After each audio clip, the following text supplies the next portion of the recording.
После нашего видео о том, как ингуши в 23 февраля не упоминают чеченцев, показывая неопровержимые доказательства, вийняхи из числа чеченцев начали оправдывать ингушей.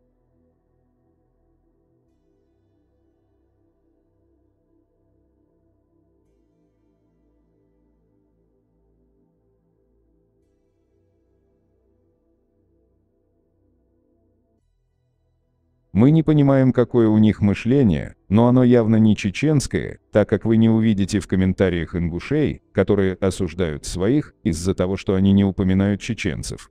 Получилось так, что и ингуши, и вийняхи из числа чеченцев начали оправдывать тех, кто не упомянул чеченцев 23 февраля.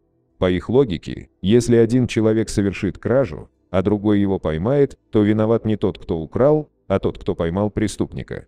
В связи с этим, мы покажем и зачитаем вам цитаты из письма, отправленной Хрущеву, где ингуши просят вернуть на родину именно ингушей. Из письма представителей ингушского народа Никите Сергеевичу Хрущеву с просьбой разрешить вернуться ингушам на родину.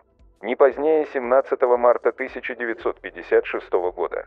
Дорогой Никита Сергеевич, мы решили обратиться к вам с настоящим письмом. Хотя нас никто не уполномочил к этому, но мы хотим в этом письме выразить думы, чаяния и надежды своего народа. Мы пишем это письмо только потому, что выражаем в нем не только свои чувства, мысли и надежды, но мысли, чувства и надежды всего ингушского народа. Обратите внимание на то, как они оправдали то, что они пишут Хрущеву, только об ингушах, именно такими речами они манипулируют вийняхами. В настоящем письме мы пишем только об ингушах не потому, что хотим в чем-либо отмежеваться от чеченского народа. Чеченцы и ингуши родственные по происхождению, языку и культуре, в советских условиях складывались на Кавказе в единую социалистическую нацию, а потому что, будучи ингушами, лучше знаем ингушей, их прошлое и настоящее, их чаяния и думы. Далее зачитаем самый интересный отрывок из этого письма. Берия и его приспешники обвиняли ингушский народ в различных грехах. Главное обвинение заключалось в том, что наш народ якобы не оправдал доверия в годы Отечественной войны. Вздорность этого обвинения должна быть очевидна в свете следующих фактов. Фашистские войска заняли на территории бывший Чиаср, Малгобекский район, преимущественно заселенный чеченцами, и часть Псидахинского района, заселенного главным образом ингушами. При отступлении фашистов из этих районов с ними не ушла ни одна ингушская семья, не ушел ни один ингуш. Много ли таких районов было из числа временно оккупированных врагом?